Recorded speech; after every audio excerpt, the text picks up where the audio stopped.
Welcome to the iFixit workshop. We are going to have like half an hour or an hour together. We want to share some information with you, and so whenever a question comes up, please feel free and ask. So, I would like to start with a shocking news. In Europe, we are throwing away about 300 million electronic devices every year. So that's a fact, and since we are all thinking this is all of that is going to be recycled, it's only about 1/3 of it that's going to be recycled. And so what happens with the rest of it? You can have like this kind of dumps all over the world, and they are in India and Nairobi and on other places in this world, and so that's one of our motivation to stop that a little bit, to slow that movement a little bit down. So on the other hand, the PC area is ending, so more of us are going to have small devices which we use for a year or two or three, and then we throw it away. There's a statistic that says 26% of all iPhones break within 24 months. So that means we all throw them on the floor, or something happens with them, water, whatever, and so there's going to be a lot of damage in these phones. And if you look over the time, there's over 100 million iPhones that are ready for repair at the moment. So we would like to help to repair these phones. That's our mission, and not only the phones. Talking about repair, it all started long ago, and we all know there was a culture of repairing things even before we all grew up. And at this time, this guy, for example, he was able to repair the machine he was using every day, and he had to, because otherwise it just got stuck somewhere. And if you look a little bit later, some years later, there was a movement in the 90s. I think some of you know, well, I grew up with that actually, repairing cars, and you know, we had these books where everybody explained how to repair the things we own. And now we call that Repair 2.0. This is a new, you know, chapter in the repairing history. We now have devices, we have the internet, we can share information. So we can learn from the world, and not only from printed books, but all of us can share the knowledge we have, and that is what we actually do. So iFixit is the repair guide for everything, written by everyone. So that is what we do. We have this platform, and we have guides there, and people can talk to each other, can answer questions, and we have like 10,000 of guides at the moment, from Macs and game consoles and iPhones, but we also have like car repair and camera repair. So we are focused on electronics, but in the end we want to be, you know, the repair platform in the internet. So that's our goal for that. And if you look a little bit closer, you can see that we have plenty of devices, and for every device we have like, you know, dozens of guides that really help you in detail. For example, to replace a battery, or replace a display, or a Wi-Fi module, whatever is broken in your machine, so in your device. And as I said, we not only have the electronic devices, we have some users. So iFixit is a community, so everybody can create a guide, and we only look for the quality of the guide. But we have one user, he's totally into his old Mercedes, and he created like, I don't know, 20 guides, 32 guides about this Mercedes, and really shares the information how to make the Mercedes drive again, and how to maintenance it, and so on. So we do that on the internet, on the website, but we also have apps. So that helps you to have offline content with you when you're outside, or when you're somewhere where you don't have internet connection. So that's what we do, actually. And so what we like to have is repair community. We create a repair community because we would like to share information that helps people to repair the things easy and really simple. And the community at the moment is like 500,000 people all over the world, still growing. We are based on an open source platform, so all manuals are free available. You can use pictures if you like on a commercial license, and we are, want to create content that keeps there available for everybody. So that's actually what we do. And how do we do that? What we do is we do a lot of teardowns. So whenever a new device comes on the market, we really want to be the first party that, make a teardown from this device. So for example, the MacBook Retina. If you look at this device, it's this beautiful shaped sculptural thing we all know, and it's nice. It's comfortable. We're using some similar of that. But what it's interesting for us is look inside and see what you can do, what you can gain if you open it, and if you are able to do something by yourself to get the machine running again if it breaks. So, and we do that with all devices, almost all devices that are launching on the market, and we have this repairability score. So that's something, it goes from 1 to 10. 1 is poor in our opinion. This is a device that is not easy to repair or impossible to repair. And 10 is a device that is really good to repair, and everybody can do that. So we have this criteria for doing that, and we say a device is repairable if you can easily open it, and if you, for example, find replacement parts and you have the information, and it's repair friendly if non-proprietary tools are needed, for example. So some manufacturers have these special screwdrivers and tiny tools that you don't get on the market very easily to keep the machine closed, and we want to change that. So we do these teardowns for all kind of machines and devices, and we are always interested to have a look in it and see what's inside and how things work. We learn out of that, and we create the guides based on that. So we open the device, we see what can break, how you can break, we try to find ways how to fix it, try to source the replacement parts and all this kind of stuff. That's what we do. And at the end, there's something we publish every year. For example, it's like a score for how repairable is, for example, a tablet. And that should help everybody to decide if I want to buy a new tablet, do I want to buy something that's repairable or not? And it's the interesting thing with it is it's not that a manufacturer decides to create repairable or non-repairable devices, but the same manufacturer has devices that are easy to repair and has on the other side devices that are not easy to repair for some reasons. So what we do is we have this score, and we do all this with tablets and smartphones and other devices and publish that. So whenever you decide to buy a new device, you might want to have a look on that just to see if that is something for you.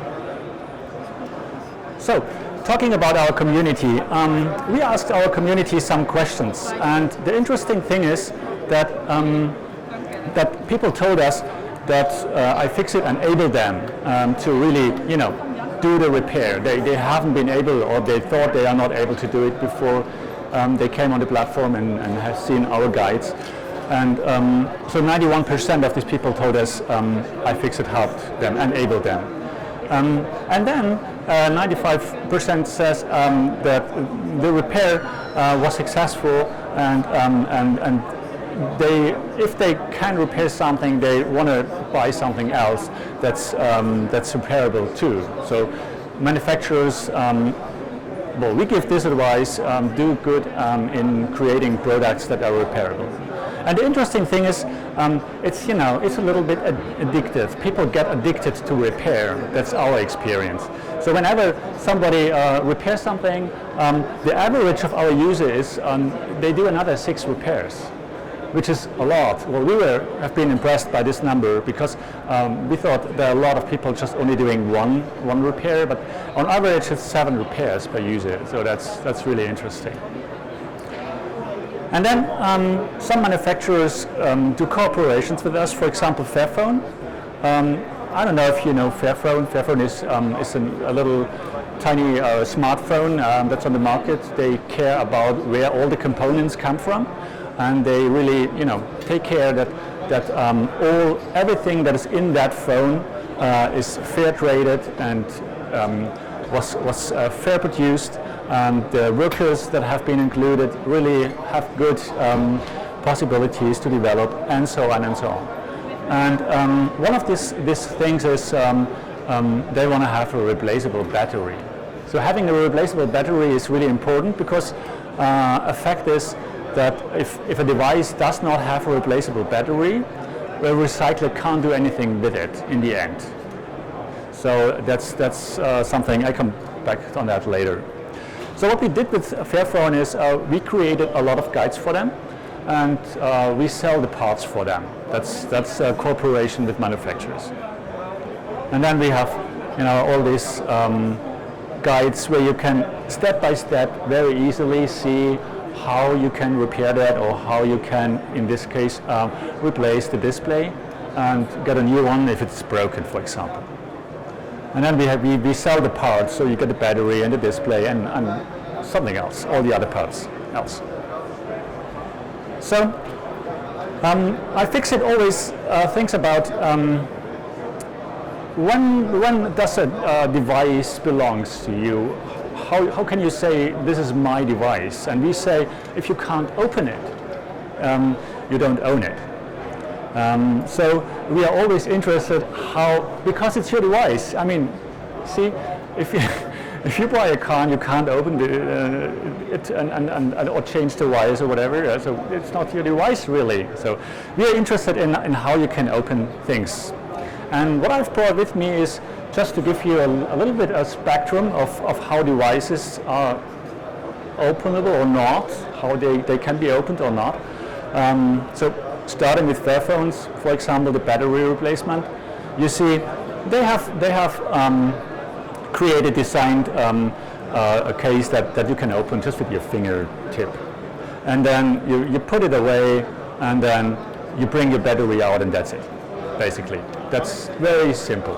And then you can put in the new battery, and you can recycle the battery, and you can recycle the device.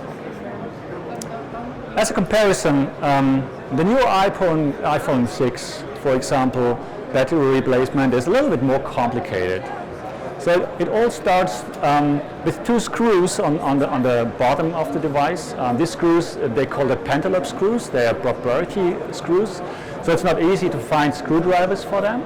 And they're really, really tiny. So it's if you have the wrong size or whatever, you easily damage the screws. And that's a sign that they don't want to let you in the device in a way.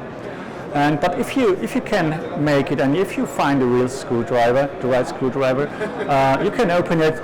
We have a tool designed for opening it, because there are some wires in it, and if you open it too fast or too wide, you break the wires. And so we have designed this tool. You can open it.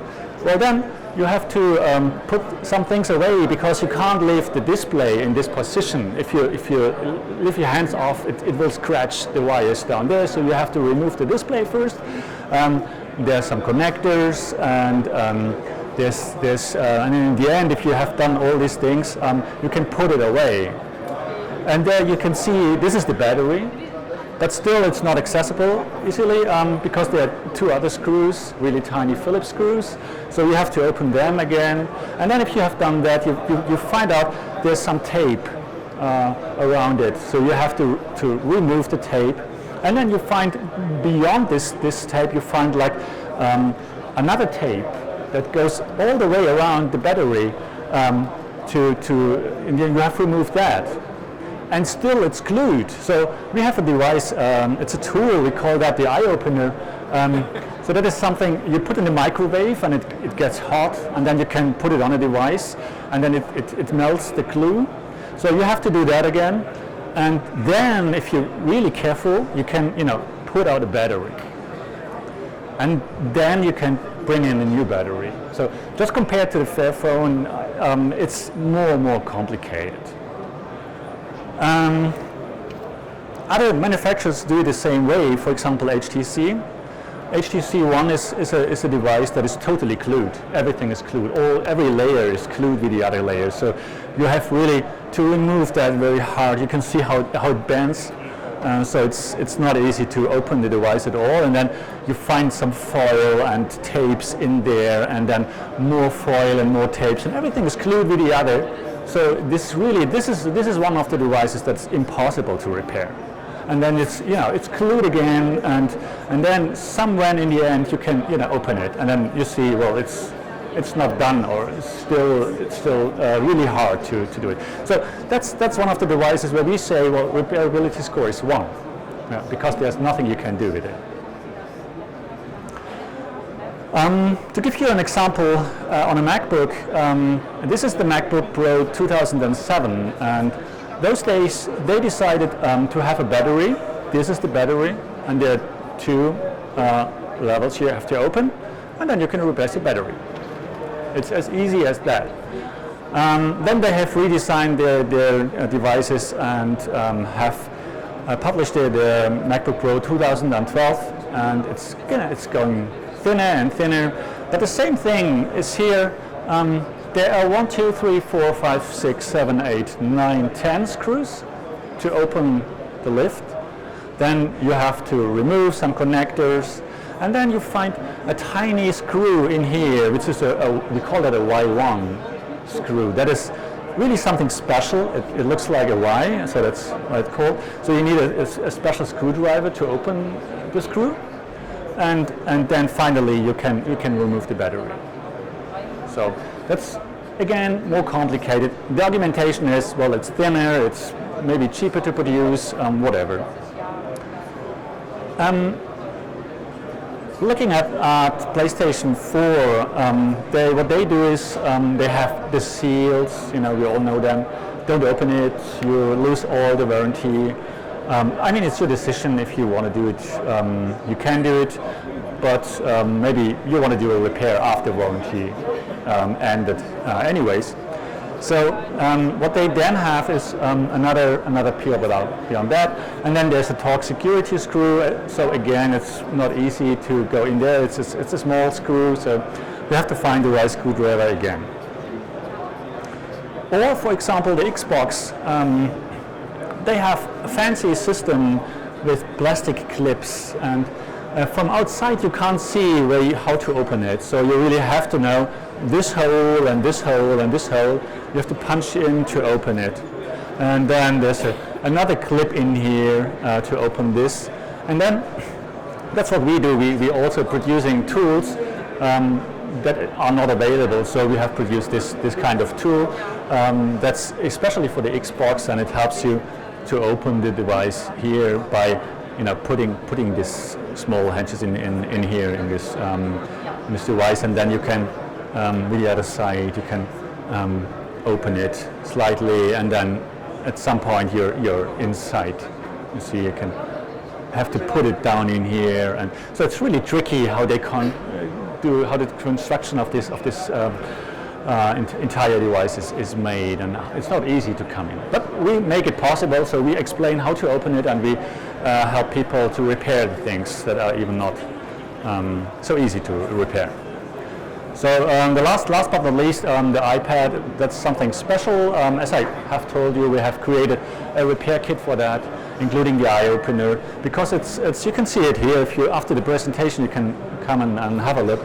You can see it's all glued, so the display is all glued around, and so you have to carefully with a hot device, melt the glue, and then you can open it side by side, and they keep on having this design principle to the new devices. Okay, so that's why we say, well, repair is something that everybody should care of, and we say repair is a cornerstone of our environmental and economic future, because as I said, so many devices are thrown away, and if you know how resource incentive it is to create a device like a smartphone or an iPad, and then you see in the end it's just thrown away. So nobody will ever be possible to get all these minerals and metals and what's in there out of the device again. So that's why we say we should have the right to repair. We should have the right to open everything. We should have the possibility to modify our things and to unlock everything we own. And therefore we need access to repair information and reasonable priced independent repair shops, and to hardware that can be recycled safely.